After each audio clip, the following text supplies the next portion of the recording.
So to unpack a tuple simply means getting the items in a tuple. Okay, so for you to unpack something first of all, that means that thing is packed, right? So to pack a tuple simply means creating a tuple by default. Let's say we are creating a tuple called fruits. Okay, this is basically packing a tuple. Okay, and for the sake of this, I'll just add apple. Yeah.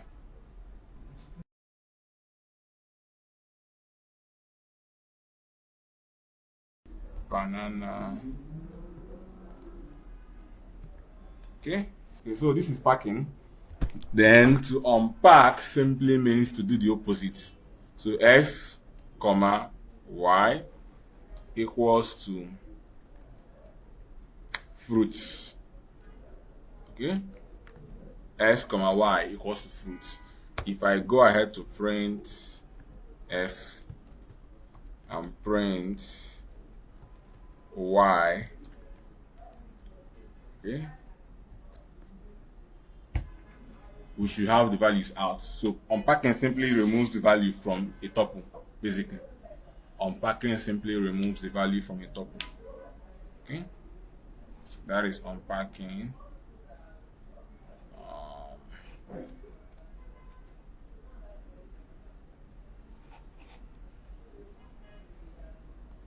So let's take a longer example to buttress the point. Okay, so let's also assume that we have something like this.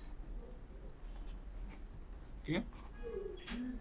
Now, by default, we have some rules that applies to unpacking.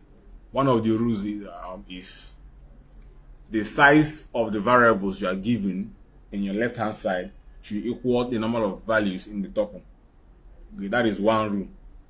But if you have to break that rule, then you have to obey the second rule. Okay?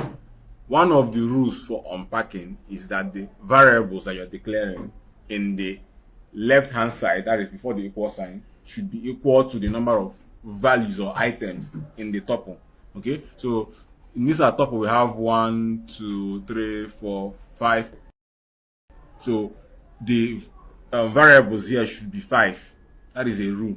But in a case where it's not up to 5, okay, then we have to obey the second rule, which is to add an asterisk, which will in turn group the balance. Okay, unpacking seeks to place values. Okay, notice x is apple, banana is y, right? That was what he did for us here. Okay, so over here is going to do similar something.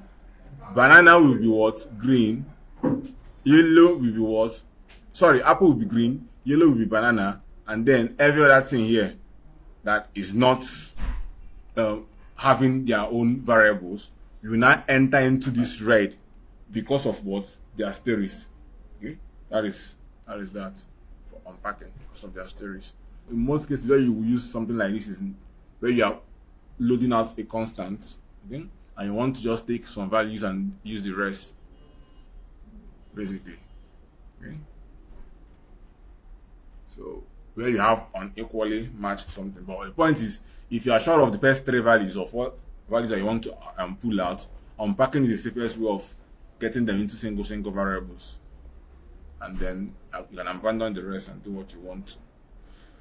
Okay, so I'll go ahead and do what? Print. When I'm print green, yellow, red. Okay. Again, let me see something. Okay. So that is that. With or without the bracket still works. So what sign? Is that the asterisk sign? Yes, asterisk, that's the multiplication symbol in the keyboard. So another important thing to note is if I put the asterisk in yellow, what will happen is it will assign green the first element and assign red the last element, and everything in between will enter into what? Yellow. So the asterisk position is important. Okay? if I put, let's just do it. If I do the same thing, okay, but instead of putting it in red, I put their stories in yellow and I execute. You see that I have something similar, but the yellow is not the one holding what? The list. Okay, so that's just a difference. Likewise, if I move it to the first one, same thing will happen. Now, the next thing we are going to look at is the loops. Okay, so we are not going to look at loops. So I'm going to explain the loops once and for all, because loop is basically loop, whether for any of them.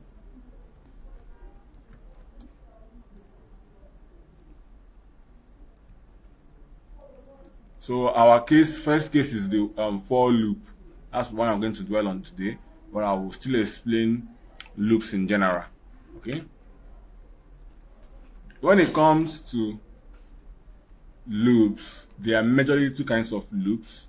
Okay, there are an infinite loop and a finite loop. Okay, or infinite loop or finite loop, then definite or indefinite, basically. And what this simply means, there are loops that you can actually count how many times it will occur. You know it, even if it's 1 million. The point is, you know that this is going to last for what? 1 million times. Then there are loops you can't tell if it's going to be 2 times or a million. Okay, so the finite one is the one you can count. The infinite is the one you can what? Count. Okay, so for our own sake, we are looking at the ones you can count, which is what? For loop. Okay, now I'm going to be using this in conjunction with a list or a tuple. Okay, so when creating a for loop, well, it starts with a for, as you can see. Then we take in what we call a placeholder or an iterator, basically a placeholder. That's what I normally used to call it. So I'll call it P in. Now each rebels. Okay, these are what you can loop over. Okay, a dictionary, a string. That's P. Yeah, P. So that's P like declaring a variable for P. Yeah, like declaring a variable, basically. Okay, so think of it like I call them placeholders, basically, because that's what they are. You see why I call them placeholders shortly. So for now, you're going to go with a tuple, since we have tuples closer, so you can look at it and see what we have. Then our column, then our indentation. Okay, then I'm just going to print P. Okay, and then execute. Okay, so looking at this, you will see that 1 P started from being what? Apple, down to being what? Raspberry. Okay, so Apple is the first element, Raspberry is the last element. So P started from being Apple all the way to what? Raspberry. What does that indicate to us? That for each execution or run of the for loop, P assumes the value in what? In our list, or rather in our tuple. Okay, for each execution or iteration, as the word is, for each iteration, P assumes the value or a value inside of what? The tuple. So the first iteration, P became what? Apple. So whatever you did at that time, you're operating on what? Apple. Okay, for the second one, P became what? Banana. Just like that with what? The very, very last one. Okay, so meaning that P here is not a value on its own. P is subject to whatever we have inside of what? Of our fruits. Okay, P is subject to whatever we have inside of fruits or whatever that is there. Okay, so that is that. Why did you just say for fruits? Well, the actual thing we normally used to do is, if this to be like a real project, what I will write is for fruits. Okay, in fruits, that's how I normally write my own. Okay, so I kind of create a plural like this and then get the other one out, basically. But what this simply means is we are taking the individual element that is inside of a sequence or an iterable and then outputting it one at a time. So now it feels like we are assigning the fruits to P. Yes, that's what we're doing. Okay, well, we are not the fruits as a tuple, but the elements in the fruits. Okay, elements in the fruits. So the only thing that P, we only have the memory of the last thing. So I should print P outside the loop. Okay, then you will see that P, we don't have P, we don't have fruits. So I should print fruits. That's fruits outside here.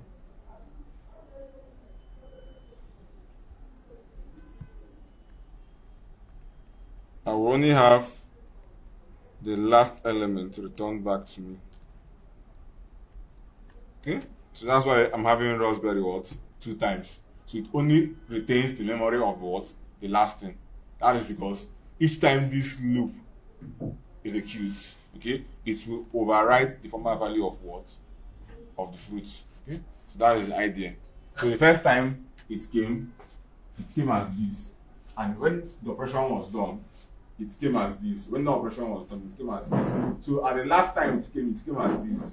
So when I printed outside the for loop, what I got was what? The same value as what was the last item, basically. Okay, so that is what a for loop is all about. Okay, that is what a for loop is all about. So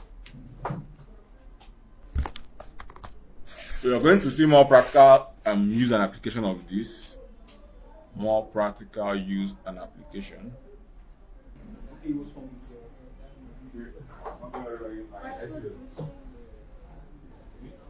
So let's proceed further. Now you've done this for a tuple. Let's do it now for a list. We're going to combine both of them together. Okay? Combining both of them together. So please, can you explain this loop again? Why it's printing downstairs in the last value? When you perform a loop, okay, what you're basically saying is take the element 1 from or index 1 from a given list or sequence and give it to this placeholder. Okay, so if you give 1 to it, give 2 to it, and the list has 7 elements. So what is the last value that was given to the placeholder?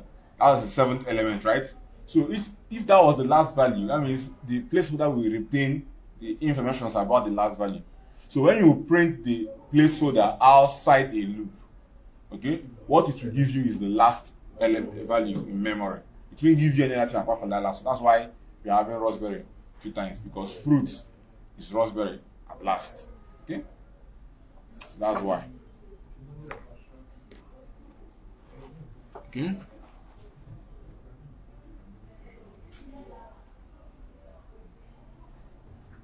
So let's go ahead and look at the same thing, but this time around using what? A list. Okay.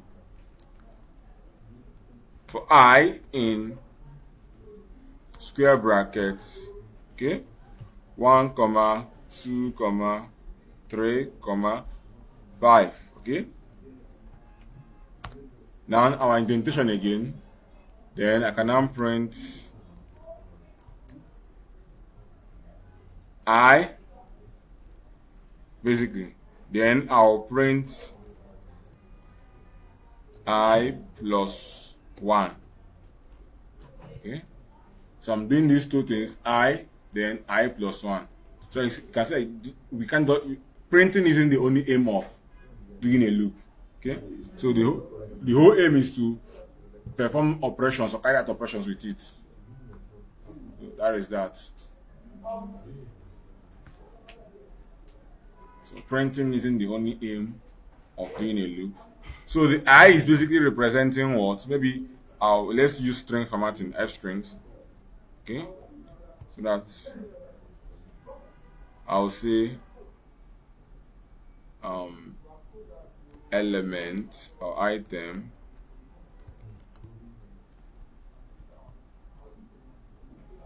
then this one I will now say F item plus 1.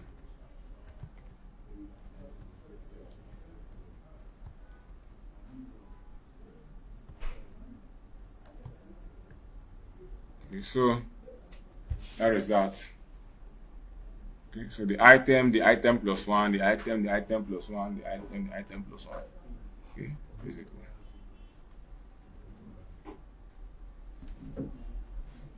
Is it working now? Okay, so now I'll be going back to the list so we can complete our list comprehension. Okay. I'll be going back to the list so you can complete our list. So this is basically what loops can do. That is probably what you use loops for the most. Okay. So now the reason I did loop first, for loop first, before moving over to list comprehension, is because it's important for us to understand how the loop works. Okay. So we saw the structure first of all for I in a given list or a given tuple. I can put this tuple here, the whole of this thing. Okay, I can put the whole of this thing here as well, and it still work basically. Okay, so I became what we needed, right? So in the same case, I'm going to write something, and it's another way of appending items to a list. So I'll say list comprehension. Okay, list comprehension. Then I'll start by saying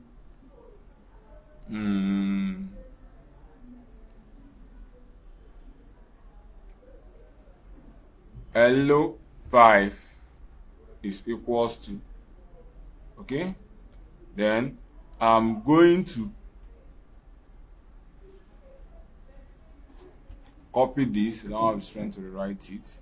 I'm going to copy this, okay, and convert it into a list basically. Square brackets, okay, square brackets.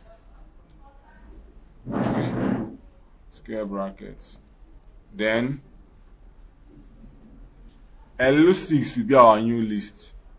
Now I want to add everything here inside of LU6, okay, and at the same time adding S to them. Okay, for now let us go with S. Let us care less about other things. Okay.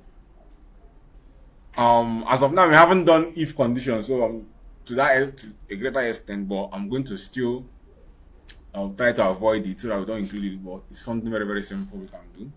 So I'll say for, okay, I in L5, okay. Now this is all I need to do. Then I'll close my square bracket. For I in L5, then I'll close. Now I've written a for loop, okay. The only thing missing is the column and the what? The printing of the I. Then I'll come over here to the beginning part and I'll start saying I. Remember that I is basically a string, so I'll just say I plus S. Okay? So this is me turning this into their plural forms or adding S to them. So I'm now going to print Ulysses. Now Ulysses will have something like apple with S, banana with S, and the rest of them. Okay, that is the aim. Now what I did here is basically a list comprehension, which I would expand shortly, so you see how this thing saves us space and time. Okay, so that's basically adding the S to them. Alright, so that is a list comprehension. It has majorly two parts. The output is always in the front. Okay, it's always in the front. But because of the way we write our for loops, okay, we first of all start by writing the for I in this, then we start thinking about what we want to perform. So in that same way, I will normally start typing for I in whatever I want to do, then go back and then write the thing I want to do. Okay, that's the main thing for list comprehension. This is the first part of it that we should know. Okay. So this is equivalent to writing something like, now I will now say L7 is equal to an empty list. Then I will now say for I in L5, okay, L7 dot append I plus S. Okay, so this and what we just did above is basically the same thing. Now we did the other one with one single line of code. Why over here we are doing it with what? 3 lines of code. Okay, so that's the difference. Okay, so the list comprehension finds a way to shorten our logics. Okay, finds a way to shorten our logics, and yeah, I don't know if that is clear.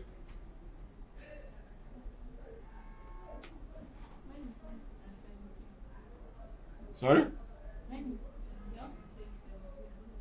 17. Because you're writing 17. What I wrote is L7. That's what I wrote. What I wrote is L7.